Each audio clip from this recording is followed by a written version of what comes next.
Welcome to the Banker Lamp. Please enjoy the video. In this video, I will explain how to make rice easy.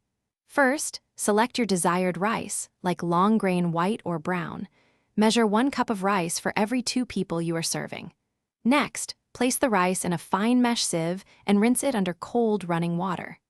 Continue rinsing until the water runs clear, which removes excess starch for fluffier results. Achieving perfect rice starts with the right water ratio. For white rice, use 2 cups of water for every 1 cup of rice. Brown rice needs a bit more, about 2 1/4 cups of water per cup of rice.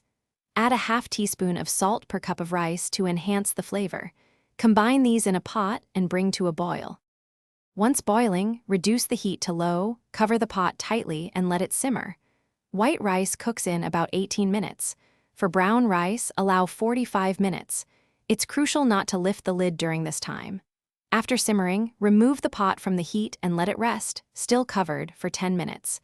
This allows the steam to redistribute. Finally, after resting, remove the lid and gently fluff the rice with a fork.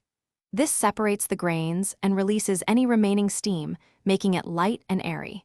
Your perfectly cooked rice is now ready to serve. Enjoy it as a delicious side dish or as the base for your favorite meals. Leftovers can be stored in an airtight container. Thanks for watching. If this was helpful, leave a like and consider subscribing. See you next time.